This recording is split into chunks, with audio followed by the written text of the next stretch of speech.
became interested in bufflegrass removal when a speaker came to our classroom from the Southern Arizona Buffelgrass Coordination Center. From their talk, we began to wonder what bufflegrass was and why there was such a concentrated effort to remove it.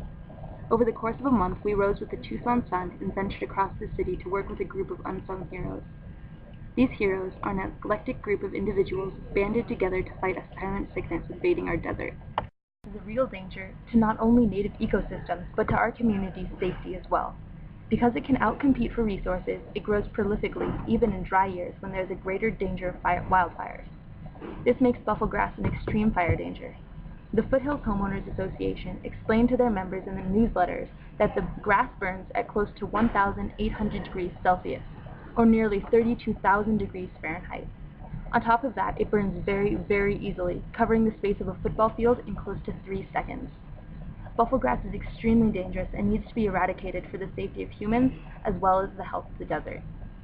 From the foothills in the north to the airport in the south, and from the Recons in the east to the Tucson Mountains in the west, bufflegrass is everywhere, and so are the groups we volunteered with. One of the most intriguing things about volunteering with the groups was the strong sense of community within them. We saw volunteers at multiple pools, and they were always extremely welcoming. We pulled bufflegrass using rock picks and digging bars, prying the plant from the roots. After that, we either bagged the plants or threw them into large piles to dry out. Volunteer organizers kept commenting on how wonderful it was that so many young people had come to their event, and we realized they desperately need volunteers. The younger, the better. The hardest part about getting volunteers is informing people where the pools are going to be. Since almost everyone of our generation is connected to a social media site, it would be beneficial for the Southern Buffelgrass Coordination Center to expand their use of social media by using one-line tweets or posts. That way, the pools will show up on the news feeds of everyone who follows their organization. This would quickly inform lots of people rather than making people seek out the information on their own. Additionally, reaching out to young people would foster a lifelong dedication to the cause. At one pool, a biology teacher brought a student from the high school club she ran. The participant for this trip admitted that most students her age did not want to come pull weeds, but she thought it was fun and might even come again.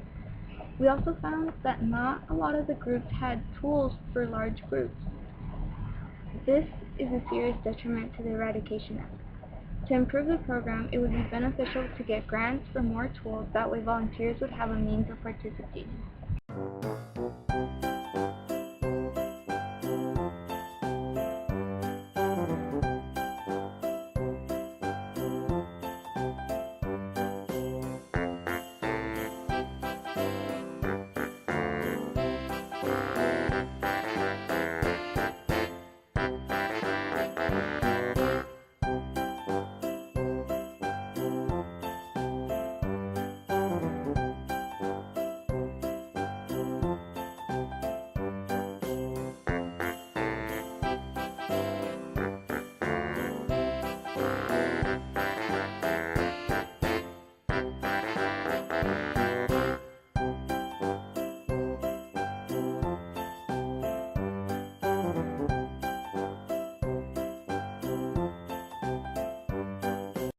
We were left with one question: why even bother?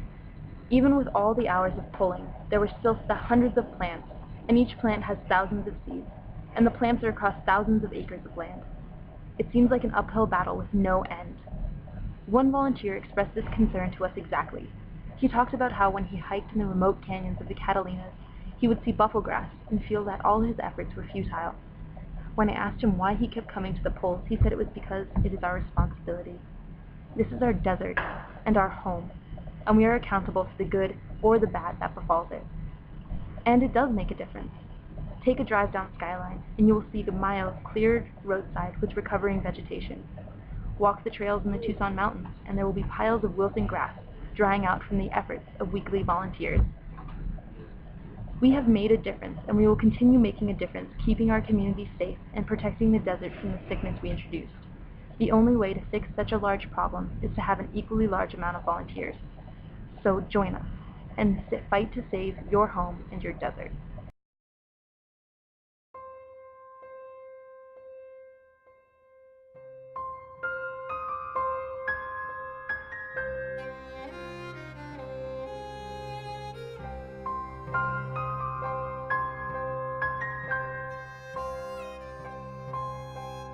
you.